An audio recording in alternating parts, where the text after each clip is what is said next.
ডাকসু নির্বাচনের প্রার্থীদের খসড়া তালিকা প্রকাশ আজ। নিরপেক্ষ থেকে যাচাই বাছাইয়ের দাবি চিফ রিটার্নিং কর্মকর্তার। ব্যালটে ছবি রাখার আহ্বান।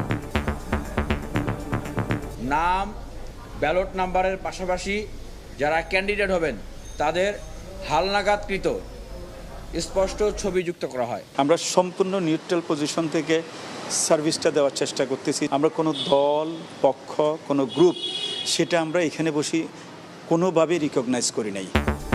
শেষ দিনে ডাকসু নির্বাচনের ফর্ম তোলার হিড়িক। অধিকার রক্ষায় কাজ করার প্রতিশ্রুতি। ভোট সুষ্ঠু করতে সেনা মোতায়েন চান প্রশাসন।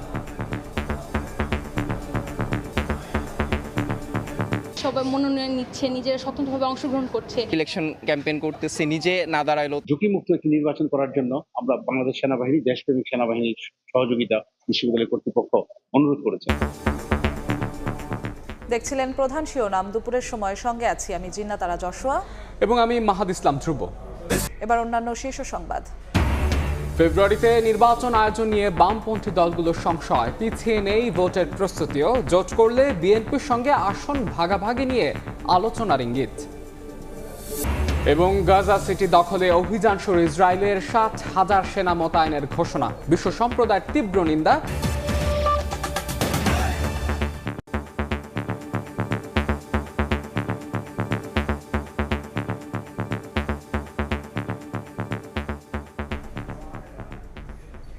ডাকসু নির্বাচনের প্রার্থীদের খসড়া তালিকা প্রকাশ হচ্ছে আজ। চিফ রিটার্নিং কর্মকর্তার কার্যালয়ে চলছে মনোনয়ন ফর্ম যাচাই বাছাইয়ের ব্যস্ততা। এদিকে ব্যালটে প্রার্থীদের ছবিযুক্ত করার দাবি জানিয়ে নির্বাচন কমিশনের বিরুদ্ধে পক্ষপাতমূলক আচরণের অভিযোগ তুলেছে ডাকসু ফর চেঞ্জ প্যানেল। তবে রিটার্নিং অফিসার সেই অভিযোগ উড়িয়ে দিয়েছেন। ঢাকা বিশ্ববিদ্যালয় কেন্দ্রীয় ছাত্র সংসদ, ডাকসু ও হল সংসদ নির্বাচন যতই ঘনিয়ে আসছে, ক্যাম্পাসে তত বাড়ছে উৎসবের আমেজ। বৃহস্পতিবার প্রতিদ্বন্দ্বিতার জন্য জমা দেয়া মনোনয়ন ফর্ম যাচাই বাছাই শুরু করে রিটার্নিং অফিসারের কার্যালয়। এদিন দুপুরে মধুর ক্যান্টিনে সংবাদ সম্মেলন করে ডাকসু ফর চেঞ্জ প্যানেল। প্যানেলের এজিএস প্রার্থী রাকেবুল ইসলাম 2009 সালের ডাকসু নির্বাচনে ভোট কারচুপির অভিযোগ তুলে এর সঙ্গে যুক্ত প্রভোস্টদের দায়িত্ব না দেওয়ার দাবি জানান। বলেন, নারী শিক্ষার্থীদের ছবি সহ ভোটার তালিকা প্রকাশ করায় অনেকের ব্যক্তিগত নিরাপত্তা হুমকির মুখে পড়েছে। 2019 সালের ডাকসু নির্বাচনে কিভাবে হলগুলোতে প্রভোস্টরা সরাসরি কারচুপির সাথে জড়িত ছিল সেই বিষয়টি জানার পরেও বিশ্ববিদ্যালয় প্রশাসন থেকে তাদের বিরুদ্ধে কোনো ব্যবস্থা নেওয়া হয় নাই। ভিপি পদপ্রার্থী বিন ইয়ামিন মোল্লা বলেন, ব্যালট পেপারে প্রার্থীদের ছবি না থাকায় ভোটাররা বিভ্রান্ত হবেন, তাই ব্যালটে ছবি যুক্ত করার দাবি জানান তিনি। অভিযোগ করেন, যৌক্তিক দাবি না মানলেও কোনো দলের পক্ষে সময় বাড়িয়ে পক্ষপাতিত্বের পরিচয় দিয়েছে কমিশন। যে একটি দলের চাওয়ার প্রেক্ষিতে তাদের প্রভাবের কারণে ডাকসুর মনোনয়ন জমা দেওয়ার সময় একদিন বাড়িয়ে দেওয়া হয়। আর এইদিকে আমরা বিশ্ববিদ্যালয় প্রশাসনের কাছে বিশ্ববিদ্যালয়ের এই প্রায় 40,000 ভোটারের যে দাবি, প্রার্থীর যে দাবি, যৌক্তিক দাবি আমরা বলতেছি যে আপনারা নাম, ব্যালট নাম্বারের পাশে ছবি যুক্ত করেন, এইটা তারা যুক্ত করতেছে না। তবে পূর্ব ঘোষিত 7টি বিষয় নিশ্চিত করেই মনোনয়নপত্র যাচাই বাছাই চলছে বলে জানিয়ে চিফ রিটার্নিং অফিসার বলেন, পক্ষপাতিত্বের সুযোগ নেই। না ধরনের পক্ষপাতের আচরণ আমার মনে হয় আপনারা দেখেন নাই। আমরা সম্পূর্ণ নিউট্রাল পজিশন থেকে সার্ভিসটা দেওয়ার চেষ্টা করতেছি ছাত্রছাত্রীদের জন্য। আমরা কোনো দল, পক্ষ, কোনো গ্রুপ সেটা আমরা এখানে বসে কোনোভাবেই রিকগনাইজ করি নাই। আমরা রিকগনাইজ করেছি সে বৈধ ছাত্র কিনা, গঠনতন্ত্র অনুযায়ী সে ভোটার কিনা, এর বাইরে আমরা এক বিন্দু নড়ে নেই। তফসিল অনুযায়ী আগামী 9 সেপ্টেম্বর অনুষ্ঠিত হবে ডাকসু নির্বাচনের ভোট। শাকির আহমেদ, সময় সংবাদ, ঢাকা। এই মুহূর্তে ঢাকা বিশ্ববিদ্যালয়ে আছেন সহকর্মী শাকির আহমেদ। ডাকসু নির্বাচনের সবশেষ খবর জানতে যাচ্ছি তার কাছে। শাকির।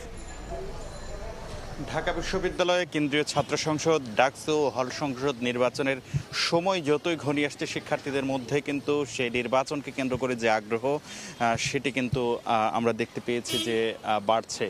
যদি বলতে যাই, আজ কিন্তু 509টি ফর্ম যে কেন্দ্রীয় ছাত্র সংসদের বিভিন্ন পদে প্রতিদ্বন্দ্বিতার জন্য প্রার্থীরা জমা দিয়েছেন, সেগুলো রিটার্নিং অফিসারের কার্যালয়ে যাচাই বাছাই চলছে এবং প্রাথমিকভাবে আজ সন্ধ্যায় যে খসড়া প্রার্থী তালিকা যেটি সেটি প্রকাশ করা হবে। পরবর্তীতে আরও যাচাই বাছাই এবং প্রত্যাহারের যে সুযোগ রয়েছে সেই প্রত্যাহারের সুযোগে যারা প্রত্যাহার করবেন তাদের বিষয়টি বাদ দিয়ে আসলে যে চূড়ান্ত প্রার্থী তালিকা সেটি প্রকাশ করা হবে। আমরা দেখতে পেয়েছি আজ রিটার্নিং অফিসারের কার্যালয়ের এই কার্যক্রমের বাইরে বিভিন্ন প্যানেলে যদি বলতে যাই, ডাকসু ফর চেঞ্জ প্যানেল থেকে কিন্তু অভিযোগ করা হয়েছে যে ছবিযুক্ত ভোটার ব্যালট পেপার না হওয়ার কারণে প্রার্থীদেরকে চিনতে আসলে যারা ভোটার রয়েছেন তাদের অসুবিধা হবে। সেই ক্ষেত্রে তারা কিন্তু বলছেন যে ছবিযুক্ত ব্যালট পেপার যেন করা হয়, অর্থাৎ ব্যালট পেপারের জন্য প্রার্থীদের ছবি রাখা হয়, সেই দাবিটি তারা জানিয়েছেন। পাশাপাশি তারা বলছেন যে অনেক ছাত্র সংগঠন যে দাবি করছে সেটি বিশ্ববিদ্যালয় প্রশাসন, বিশেষত রিটার্নিং অফিসারের কার্যালয় সেই দাবিটি রাখছে, বা তাদের দাবি অনুযায়ী ভোটের আসলে যে নানা সমীকরণ সেই জায়গাগুলো এবং তারিখ যেটি মনোনয়নপত্র জমাদানের সেটিও পেছানো হয়েছে। কিন্তু যৌক্তিক দাবির পরও অনেকগুলো বিষয়ে পরিবর্তন আনছে না বা সেই দাবিগুলো আমলে নিচ্ছে না রিটার্নিং অফিসারের কার্যালয়, এমন অভিযোগ করে কিন্তু তারা বলছেন যে রিটার্নিং অফিসারের কার্যালয় বা নির্বাচন কমিশন যেটি রয়েছে তারা পক্ষপাতদুষ্ট আচরণ করছেন। তবে রিটার্নিং অফিসার বলছেন যে তারা যে নিয়ম কানুন রয়েছে, আচরণবিধি রয়েছে বা নির্বাচন পরিচালনার যে ম্যানুয়াল রয়েছে সেগুলোকে তারা পুঙ্খানুপুঙ্খভাবে অনুসরণ করে সবার জন্য লেভেল প্লেইং ফিল্ড নিশ্চিত করে একটি গ্রহণযোগ্য নির্বাচনের ব্যবস্থা কিন্তু তারা করছেন। তো এই ছিল আমার কাছে ঢাকা বিশ্ববিদ্যালয় থেকে ডাকসু এবং হল সংসদ নির্বাচনের যে মনোনয়নপত্র যাচাই বাছাই সহ নির্বাচনের সর্বশেষ খবরাখবর। ডাকসু নির্বাচনের সবশেষ খবর জানাতে যুক্ত হয়েছিলেন সহকর্মী শাকির আহমেদ। শেষ দিনে জাহাঙ্গীরনগর বিশ্ববিদ্যালয়ে ডাকসু ও হল সংসদ নির্বাচনের মনোনয়ন ফর্ম তোলার হিড়িক পড়েছে। এখন পর্যন্ত বিক্রি হয়েছে ৩৫৬টি মনোনয়নপত্র আর জমা দিয়েছেন ১১ জন। নির্বাচন অবাধ সুষ্ঠু করতে আইন শৃঙ্খলা বাহিনীর পাশাপাশি ভোটের দিন সেনাবাহিনী মোতায়েনে সেনা সদরে চিঠি দেওয়া হয়েছে বলে জানিয়েছে নির্বাচন কমিশন। ডাকসু ও হল সংসদ নির্বাচনের হাওয়া বইছে জাহাঙ্গীরনগর বিশ্ববিদ্যালয়ে। দীর্ঘ ৩২ বছর পর আবাসিক হল, টিএসসি, ট্রান্সপোর্ট সহ সর্বত্রই এখন উত্তেজনা ও আনন্দের জোয়ার। কেন্দ্রীয় ও হল সংসদ নির্বাচনের মনোনয়নপত্র নেয়া ও জমাদানের শেষ দিন বৃহস্পতিবার। শুরুতে ১৮ ও ১৯ আগস্ট মনোনয়ন ফর্ম উত্তোলন ও জমার সময় নির্ধারণ করেছিল জাবি প্রশাসন। তবে ভোটার তালিকা থেকে অনেকের নাম বাদ পড়া ও মনোনয়নপত্র সংগ্রহে প্রস্তুতির জন্য ছাত্র সংগঠন ও শিক্ষার্থীদের দাবির প্রেক্ষিতে একদিন সময় বাড়ায় নির্বাচন কমিশন। অনেক বছর পর একটা ডাকসু নির্বাচন হচ্ছে, তাই আশা করি ইনশাআল্লাহ একটা ভালো নির্বাচন আমরা সবাই প্রত্যাশা করি। প্রথম বছর শেষ হতে না হতে আমরা আবার ডাকসু পাচ্ছি, তো সবারই খুব একটা উৎসব মুখর পরিবেশ। কয়েকদিনে ৯৮টি ফর্ম মনোনয়নপত্র গ্রহণ করেছে যারা নির্বাচনে আগ্রহী প্রার্থীরা, এবং এ পর্যন্ত ৯টি আবেদন ফর্ম বা মনোনয়নপত্র ফর্ম জমা দিয়েছে। নির্বাচনকে অবাধ সুষ্ঠু করতে অতিরিক্ত আইন শৃঙ্খলা বাহিনীর পাশাপাশি ভোটের দিন সেনাবাহিনী মোতায়েনে চিঠি দেওয়া হয়েছে বলে জানিয়েছেন নির্বাচন কমিশন। যে কোনো প্রকার নিরাপত্তা ইস্যুকে আরো নিরাপত্তার যে ঝুঁকিগুলো আছে সেগুলোকে ঝুঁকিমুক্ত একটি নির্বাচন করার জন্য আমরা বাংলাদেশ সেনাবাহিনী, দেশপ্রেমিক সেনাবাহিনীর সহযোগিতা বিশ্ববিদ্যালয় কর্তৃপক্ষ অনুরোধ করেছেন সেই সহযোগিতা পাওয়ার জন্য। ১৯৭২ সালে জাহাঙ্গীরনগর বিশ্ববিদ্যালয় প্রতিষ্ঠার পর ৯ বার অনুষ্ঠিত হয় ডাকসু নির্বাচন। সবশেষ ১৯৯৩ সালের ২৯ জুলাই এক ছাত্রীর বহিষ্কারকে কেন্দ্র করে ছাত্র ও শিক্ষকদের মধ্যে ব্যাপক সংঘর্ষ বাঁধলে সে সময়ের বিশ্ববিদ্যালয় প্রশাসন ডাকসু ও হল সংসদ বাতিল করে। এরপর ডাকসু নির্বাচন আলোর মুখ দেখেনি। সময় সংবাদ, সাভার। এই মুহূর্তে জাহাঙ্গীরনগর বিশ্ববিদ্যালয়ে আছেন সহকর্মী মোজাফফর হোসেন জয়, সরাসরি যাচ্ছে তার কাছে। জয়, এই মুহূর্তে আমি রয়েছি জাহাঙ্গীরনগর বিশ্ববিদ্যালয়ে যে ডাকসুর যে নির্বাচনী অফিস কক্ষ রয়েছে সেই কক্ষে এখানে তিল ধারণের পর্যন্ত ঠাঁই নেই। যদিও আপনাদেরকে জানিয়ে রাখতে চাই ৩ দিন ধরে কিন্তু এই নির্বাচন কমিশন কর্তৃপক্ষ কিন্তু জাহাঙ্গীরনগর বিশ্ববিদ্যালয়ে ডাকসু নির্বাচন কেন্দ্র করে এবং হল নির্বাচন কেন্দ্র করে কিন্তু শিক্ষার্থীদের কাছ থেকে মনোনয়নপত্র সংগ্রহ এবং বিতরণ করছিলেন। যদিও আজকে বেলা ২টা থেকে মনোনয়নপত্র বিতরণের পর্ব শেষ হয়ে গিয়েছে, এখন জমার পর্ব। আমরা এতক্ষণ দেখছিলাম যে প্রায় অনেক শিক্ষার্থী এবং শেষ মুহূর্তে কিন্তু নির্বাচন কমিশন ব্যাপক ব্যতিব্যস্ত হয়ে পড়ছিলেন যে কিভাবে এই ভিড় সামাল দিবেন।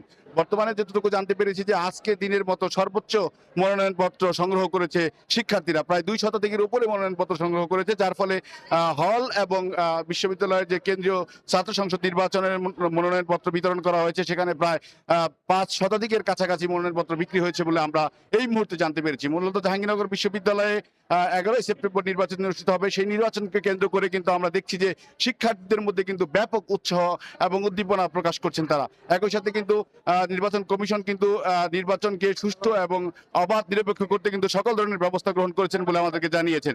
যদিও আমরা দেখতে পাচ্ছি ছাত্রদল, ছাত্র শিবির, বামপন্থী বিভিন্ন সংগঠন সহ এবং বৈষম্য বিরোধী আন্দোলনের সময় যারা ভূমিকা রেখেছিল তারাও কিন্তু স্বতন্ত্র প্রার্থী হয়ে এই জাকসু নির্বাচনে অংশগ্রহণ করছে বলে আমরা জানতে পেরেছি। তারাও মনোনয়নপত্র সংগ্রহ করেছে। আমরা দেখেছি যে জাহাঙ্গীরনগর বিশ্ববিদ্যালয়ের ছাত্রদল থেকে শুরু করে, ছাত্র শিবির থেকে শুরু করে এবং স্বতন্ত্র প্রার্থীরাও কিন্তু ব্যাপকভাবে নির্বাচনে অংশগ্রহণ শুরু করেছে এবং তারা কিন্তু মনোনয়নপত্র সংগ্রহ করেছেন এবং বিকেল 4টার মধ্যে কিন্তু আজকে মনোনয়নপত্র জমা দেওয়ার কথা রয়েছে এবং 4টার পরে আর মনোনয়নপত্র গ্রহণ করা হবে না বলে জাহাঙ্গীরনগর বিশ্ববিদ্যালয়ের জাকসু যে নির্বাচন কমিশন রয়েছে, রিটার্নিং অফিসার রয়েছেন, তিনি আমাদেরকে জানিয়েছেন। একই সাথে একটি তথ্য জানিয়ে রাখতে চাই, নির্বাচনকে কেন্দ্র করে কিন্তু 11 সেপ্টেম্বর ব্যাপক নিরাপত্তার জন্য কিন্তু সেনাবাহিনী মোতায়েনের ব্যবস্থা গ্রহণ করছেন বলে আমাদেরকে জানিয়ে রিটার্নিং অফিসার। তো জাহাঙ্গীরনগর বিশ্ববিদ্যালয় থেকে জাকসু নির্বাচন এই ছিল আমার কাছে সর্বশেষ তথ্য।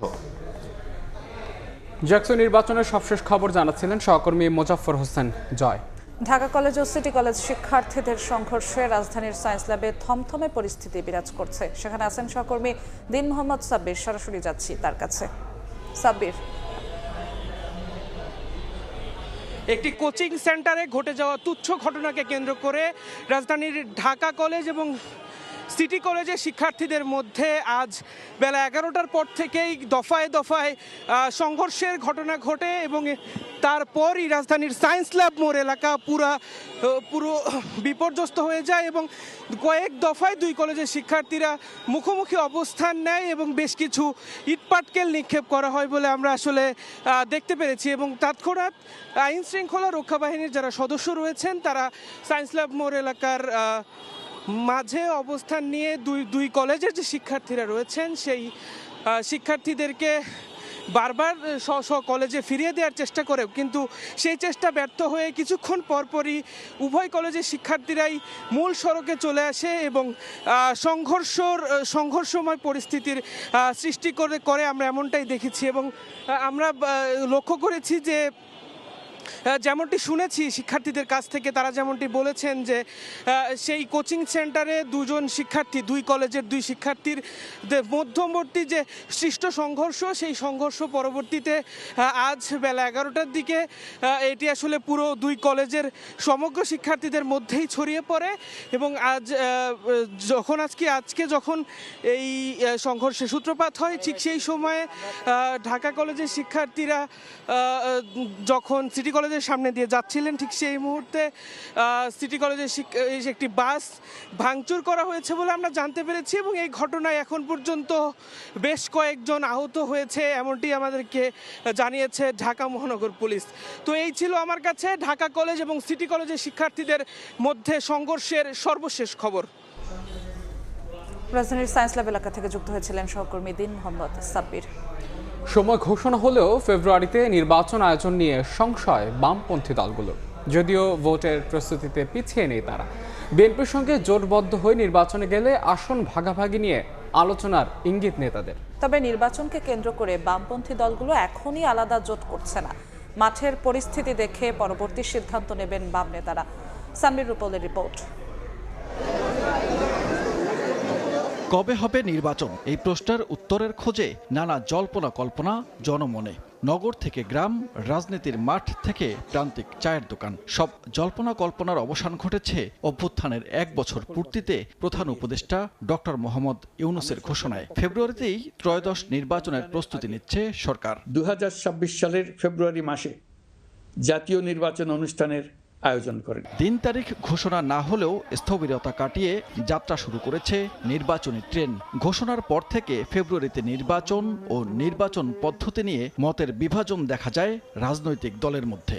বামপন্থী দলের নেতাদের মধ্যেও সংশয়, শেষ পর্যন্ত গন্তব্যে পৌঁছবে নাকি পরের স্টেশনেই থমকে দাঁড়াবে নির্বাচনী ট্রেন। নির্বাচনী ট্রেন যদি মনে হয় যে কমলাপুর থেকে ছাড়লো, এখন এটা তেজগাঁ পর্যন্ত যে থামবে কিনা, অথবা এয়ারপোর্ট স্টেশনে যে হল্ট করবে কিনা, অথবা মাঝখানে ট্রেনের উপরে দেখা যাবে যে কেউ আবার একটা ব্যারিকেড তৈরি করছে কিনা, সেই সম্ভাবনাকে আমি পুরোপুরি উড়িয়ে দিচ্ছি না, কারণ আমাদের এখনো বহুমাত্রিক চ্যালেঞ্জ আছে। এই নির্বাচনকে বিঘ্নিত করার প্রচেষ্টা নানা গ্রুপ কিন্তু সবসময়ের জন্য করবে, সেইটা যাতে তারা করে সফল না হতে পারে, আমরা যত সময় নির্বাচন করে গণতন্ত্রের পথে হাঁটতে পারি সেই প্রচেষ্টা আমাদের নিতে হবে। তবে এরই মধ্যে ফেব্রুয়ারির সামনে রেখেই নির্বাচন নিয়ে ভাবছে বাম দলগুলো। বিএনপির সঙ্গে থাকা বাম দলগুলো জোটবদ্ধ হয়ে নির্বাচনে গেলে আসন ভাগাভাগি নিয়ে আলোচনা করবে।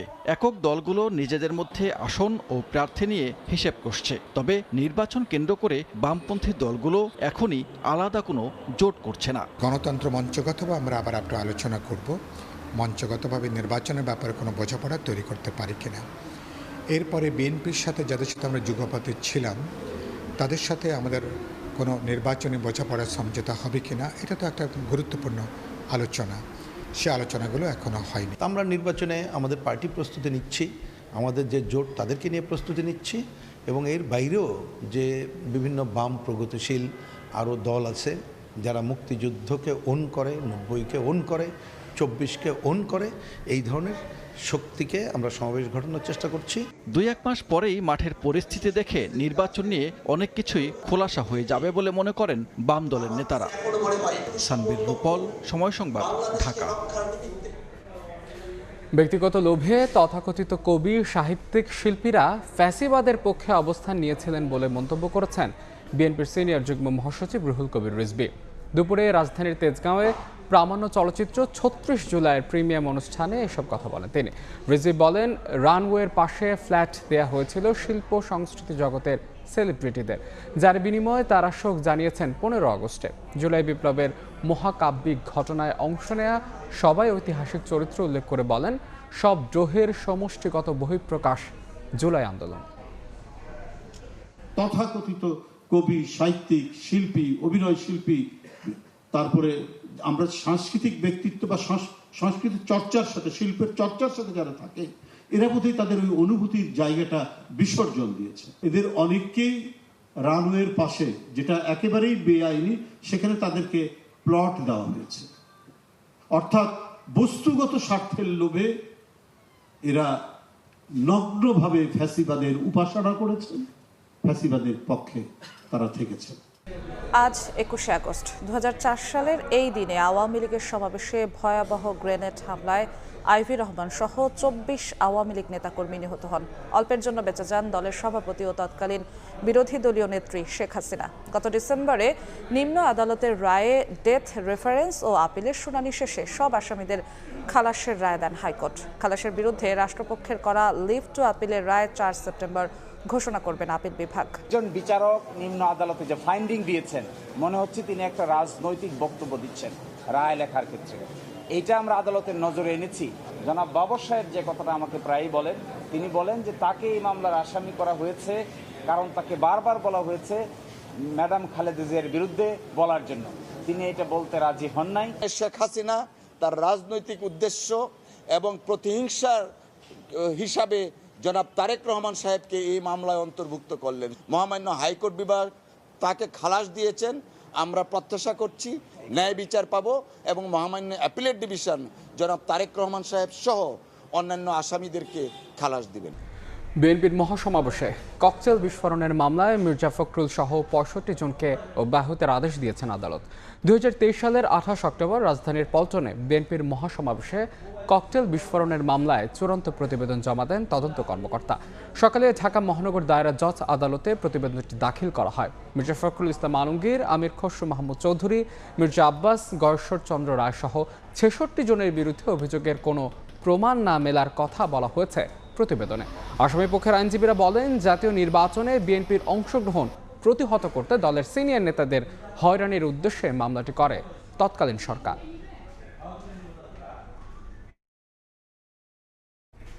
নথি গায়েব করে 146 কোটি টাকা কর ফাঁকির অভিযোগে কর কমিশনার আবু সাইদ সহ 3 কর্মকর্তার বিরুদ্ধে মামলা করবে দুদক।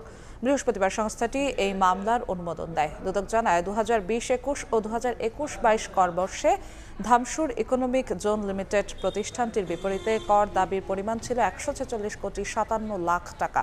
কর্মকর্তার বদলিতে নতুন কর্মকর্তা কমিয়ে যথাক্রমে 0 টাকা ও 1,000 টাকা করে রাজস্ব ফাঁকি দিতে সরাসরি সহায়তা করেন।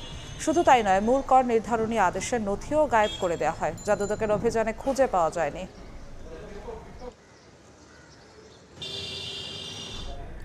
দালালদের খপ্পরে পড়ে প্রতারণার শিকার 175 বাংলাদেশি লিবিয়া থেকে দেশে ফিরেছেন। এখনও লিবিয়া ডিটেনশন সেন্টারে বহু বাংলাদেশি বন্দী আছেন বলে জানান তারা। একই সঙ্গে তাদের সঙ্গে থাকা মানব পাচারকারী চক্রের মূল হোতা শাখাওয়াতকে বিমানবন্দর থেকে গ্রেফতার করেছে সিআইডি। ভাগ্য পরিবর্তনের আশায় লিবিয়া থেকে ভূমধ্যসাগর পাড়ি দিয়ে ইতালি যাবার পথে অনেকেই আটক হন সে দেশের আইনশৃঙ্খলা বাহিনীর হাতে। তাদের বেশিরভাগের স্থান হয় ডিটেনশন সেন্টারে। অনেকে আবার মুক্তিপণের দাবিতে পাচারকারী চক্রের হাতে শিকার হন নির্যাতনের। আন্তর্জাতিক অভিবাসন সংস্থার সহায়তায় ডিটেনশন সেন্টার থেকে ছাড়া পেয়ে বৃহস্পতিবার সকালে লিবিয়ার বুরাক এয়ারলাইন্সের একটি ফ্লাইটে দেশে আসেন 175 বাংলাদেশি। বর্ণনা দেন কতটা মানবেতর জীবন কাটাতে হয়েছে লিবিয়ার ওই সেন্টারে। মোবাইল, পাসপোর্ট সব নিয়ে গেছে, পরে এক লেবি ঘরের ভিতরে আটকে রাখছে, অনেক অত্যাচার করছে, টর্চারিং করছে, মারধর করছে। জেল কাটছে আপনার 34 দিন। দালালে গেম টেম দিয়ে গেমের মধ্যে যে ধরা গেছি, ওই গেমের পরে মনে হয় যে পুলিশে ধরে এনে পরে আঙ্গরে পঠাই দিলে গেল। বাড়িতে মনে হয় জমিন টমিন বেচা, আবি জমি বেচা বাড়িতে টাকা দিছে, বিকাশ নাম্বারও দিয়ে হয়েছে, আবার ব্যাংক চেকে নিয়ে গেছে আর বিভিন্ন ভাগে টাকা নিছে। টোটালে 18 লক্ষ টাকা গেছে, আর বাকি 3 লাখ টাকা আমি পরে দিচ্ছি, টোটাল 21 লক্ষ টাকা আছে। বন্দী থাকার সময়ে লিবিয়ায় বাংলাদেশি দূতাবাস কোনো সহযোগিতা করেনি বলেও অভিযোগ করেন তারা। মাসের ভিতরে একটা বারও আমাদেরকে বের করা হয় না, 4 দেয়ালের ভিতরে আমাদের একটা রুমে সবসময় আটকা রাখা হয়। বাংলাদেশি যে এম্বাসি লিবিয়াতে আছে, যে আমাদের লিবিয়াতে আমাদের সাথে আরও আপনার 150+ বাংলা ভাই থুয়েছে। একটা অনুরোধ করে দিই তাদেরকে যাতে যত তাড়াতাড়ি সম্ভব বাংলাদেশে দেশে ফেরানোর জন্য। দেশে ফেরা 175 জনের মধ্যে আছেন পাচারকারী চক্রের মূল হোতা শাখাওয়াত। তাকে বিমানবন্দরেই আটক করা হয়। শাখাওয়াতের নামে আগে সুনির্দিষ্ট 2টা মামলা ছিল মানব পাচার আইনে, এবং হচ্ছে যে তিনি ওই দেশে লিবিয়াতে বাংলাদেশিদেরকে আটকে রেখে জিম্মি করে মুক্তিপণ আদায় করতো দীর্ঘ সময় ধরে, এবং তিনি নিজেও স্বীকার করেছে এয়ারপোর্টে বিভিন্ন আইনশৃঙ্খলা বাহিনীর কাছে যে তার মেয়ের জামাইয়ের ব্যাংক অ্যাকাউন্টের মাধ্যমে সেই টাকাগুলো লেনদেন করতো। যে শাখাওয়াতকে এয়ারপোর্ট থেকে যে গ্রেপ্তার দেখানো হয়েছে। এমন দুর্বিষহ কষ্টের পর এখন স্বাভাবিক জীবনে ফিরতে সবার সহযোগিতা চান লিবিয়া থেকে আগতরা। তোহা খান তামিম, সময় সংবাদ, ঢাকা। সরকারি সফরে চীন গেলেন সেনাবাহিনী প্রধান জেনারেল ওয়াকারুজ্জামান। সফরকালে সেনাপ্রধান চীনের সামরিক ও বেসামরিক উচ্চপদস্থ কর্মকর্তাদের সঙ্গে সৌজন্য সাক্ষাৎ এবং সামরিক বাহিনীর সংশ্লিষ্ট দ্বিপাক্ষিক সহযোগিতা উন্নয়নের লক্ষ্যে মত বিনিময় করবেন বলে জানা গেছে। সফর শেষে আগামী 27 আগস্ট দেশে ফেরার কথা রয়েছে সেনাপ্রধানের। দ্বিপাক্ষিক বাণিজ্য ও অর্থনৈতিক সহযোগিতা জোরদারের লক্ষ্যে 4 দিনের সফরে বাংলাদেশে এসেছেন পাকিস্তানের বাণিজ্য মন্ত্রী জামকামাল খান। বুধবার রাতে শাহজালাল আন্তর্জাতিক বিমানবন্দরে তাকে স্বাগত জানান বাণিজ্য উপদেষ্টা শেখ বশির উদ্দিন। এই সময় বাণিজ্য ও পররাষ্ট্র মন্ত্রণালয়ের ঊর্ধ্বতন কর্মকর্তারা উপস্থিত ছিলেন। সফরে দুই দেশের বাণিজ্য বৃদ্ধি, বিনিয়োগের নতুন নতুন ক্ষেত্র চিহ্নিতকরণ এবং অর্থনৈতিক সম্পর্ক আরও সুদৃঢ় করার বিষয়ে আলোচনা হবে বলে জানা গেছে। জামকামাল খানের সফরকালে 4টি সমঝোতা স্মারক স্বাক্ষর হওয়ার কথা রয়েছে। সরকারের উচ্চ পর্যায়ের প্রতিনিধি ছাড়াও ব্যবসায়ী সংগঠনের নেতাদের সঙ্গেও বৈঠক করবেন তিনি। এ সময় চট্টগ্রাম বন্দর, একটি ওষুধ শিল্প প্রতিষ্ঠান ও ইস্পাত কারখানা পরিদর্শন করবেন। 1 মাস পেরিয়ে গেছে মাইলস্টোন ট্র্যাজেডির। দুর্ঘটনায় বেঁচে ফেরা অনেকে শারীরিকভাবে উন্নতির দিকে, তবে এখনও মানসিকভাবে বিপর্যস্ত সবাই। ভুক্তভোগীদের শীতল নীরব চোখ বলে দেয় ভয়াবহ সেই দিনের দুঃসহ স্মৃতি যেন কখনোই ভোলা সম্ভব নয়। তারপরও স্বাভাবিক জীবনে ফেরার লড়াই চালিয়ে যাচ্ছেন তারা। সেই গল্প জানার চেষ্টা করেছেন আলামিন তুষার, ছবি তুলেছেন অনুপ দত্ত। দুঃসহ সেই স্মৃতি ভুলে স্বাভাবিক হবার চেষ্টা মাইলস্টোনের একাদশ শ্রেণীর ছাত্র সাইমনের।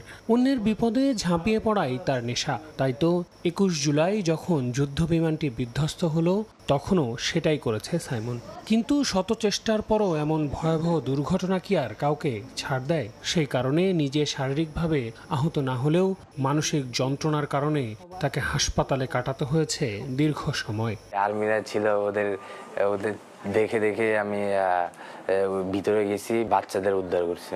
যেখানে প্লেনটা ক্র্যাশ হয়েছে ওখানে ছোট বাচ্চারা ছিল, ওখানে আমার বোনও থাকতে পারতো।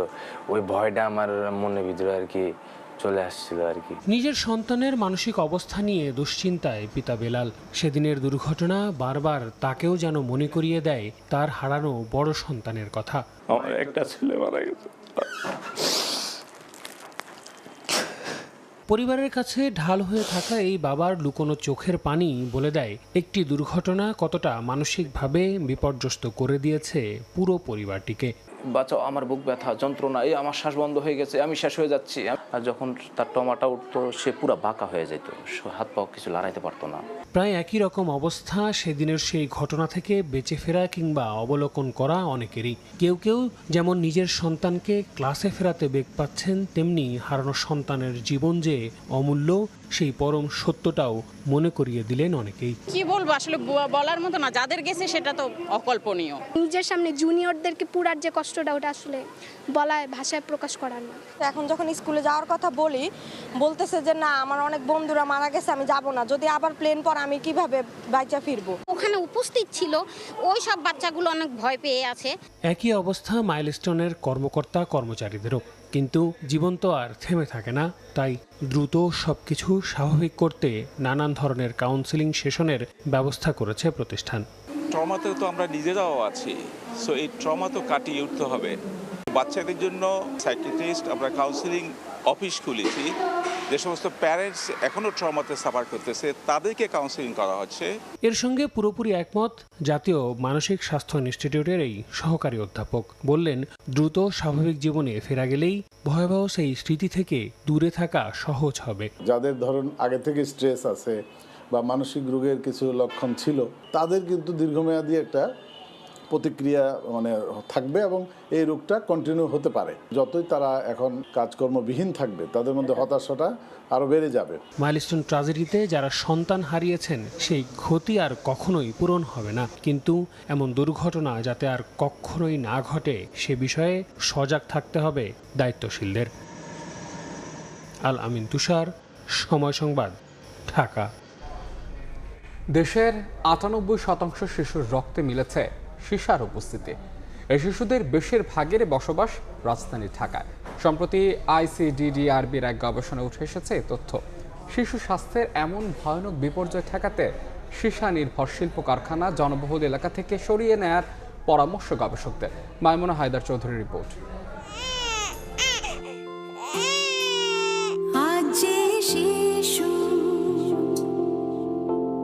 পৃথিবীর আলো এসেছে, আমরা তার তরে একটি সাজানো বাগান চাই।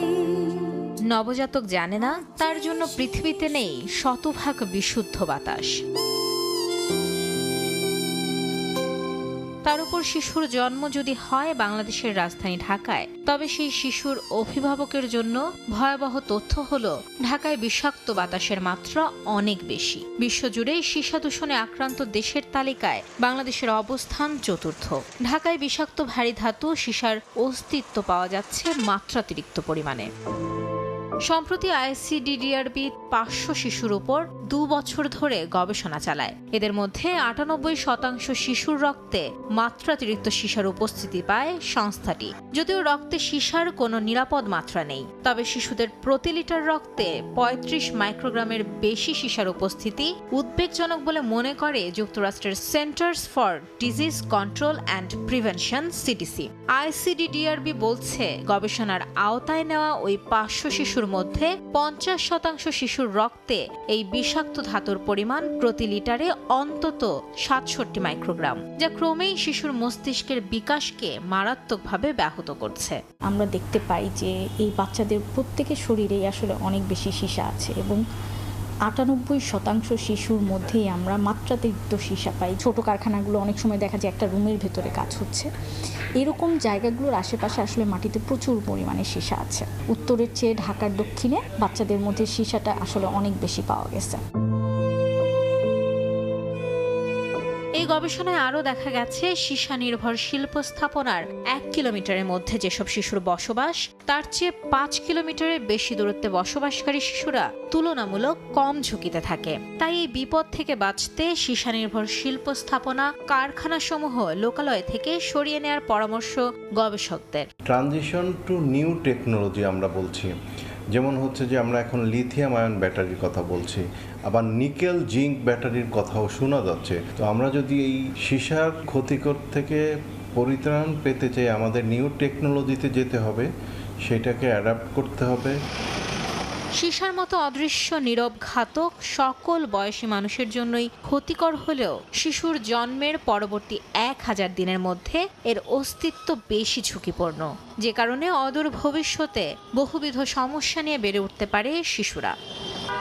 মাইমুনা হায়দার চৌধুরী, সময় সংবাদ, ঢাকা। খাগড়াছড়িতে মামের গলা কাটা মরদেহ উদ্ধার করেছে পুলিশ। বুধবার রাতে রামগড়ের পূর্বা বাগান টিলা এলাকায় তাদের হত্যা করে দুর্বৃত্তরা। বৃহস্পতিবার সকালে স্থানীয়রা খবর দিলে পুলিশ ঘটনাস্থলে গিয়ে আমেনা বেগম ও তার মেয়ে রায়হানা আক্তারের মরদেহ উদ্ধার করে। নিহত আমেনা বেগমের 2 মেয়ে ও 5 ছেলে রয়েছে। স্থানীয়রা জানান, ছেলে মেয়েদের সঙ্গে জমি জমা নিয়ে বিরোধ ছিল আমেনার। পুলিশ জানায়, ঘটনার তদন্ত চলছে, দ্রুত অপরাধীদের আইনের আওতায় আনা হবে। বিচার ও সংস্কারকে পাশ কাটিয়ে সরকার নির্বাচনের দিকে এগোলে দেশের মানুষের আকাঙ্ক্ষা পূরণ হবে না বলে মন্তব্য করেছেন জাতীয় নাগরিক পার্টির সদস্য সচিব আক্তার হোসেন। দুপুরে রংপুরের হাড়াগাছায় এক পথসভায় সাংবাদিকদের এই কথা বলেন তিনি। সময় আক্তার আরও বলেন, সরকার চাইলে যে কোনো সময় নির্বাচন দিতে পারে, তবে তার আগে সংস্কার বাস্তবায়ন, বিচার প্রক্রিয়া দৃশ্যমান, মাঠ প্রশাসনের নিরপেক্ষতা নিশ্চিত করা সহ লেভেল প্লেইং ফিল্ড নিশ্চিত করতে হবে। জাতীয় নাগরিক পার্টির তরফে বারবার বলেছি যে সরকার যে নির্বাচনের সময়সীমার কথা বলেছে, যে কোনো সময় নির্বাচন আয়োজন করতে পারে সরকার, কিন্তু তার আগে সরকারের অবশ্য পালনীয় কিছু কর্তব্য রয়েছে। সংস্কারগুলোকে বাস্তবায়ন করা, বিচারকে দৃশ্যমান পর্যায়ে উন্নীত করা এবং মাঠ প্রশাসনের নিরপেক্ষতা নিশ্চিত করা, একটা লেভেল প্লেইং ফিল্ড ইনশিওর করা। সেই জায়গাগুলোতে সরকার যত দ্রুত এটা করতে পারবে, তত দ্রুত সরকার নির্বাচনের দিকে অগ্রসর হতে পারে। এ পর্যায়ে শীর্ষ সংবাদগুলো জানিয়ে দিচ্ছে আরেকবার। ডাকসু নির্বাচনের প্রার্থীদের খসড়া তালিকা প্রকাশ আজ চলছে যাচাই বাছাই। শেষ দিনে জাকসুর ফর্ম তোলার হিড়িক। ভোট সুষ্ঠু করতে সেনা মোতায়েন চায় প্রশাসন। ফেব্রুয়ারিতে নির্বাচন আয়োজন নিয়ে বামপন্থী দলগুলোর সংশয়, পিছিয়ে নেই ভোটের প্রস্তুতিও। জোট করলে বিএনপির সঙ্গে আসন ভাগাভাগি নিয়ে আলোচনার ইঙ্গিত।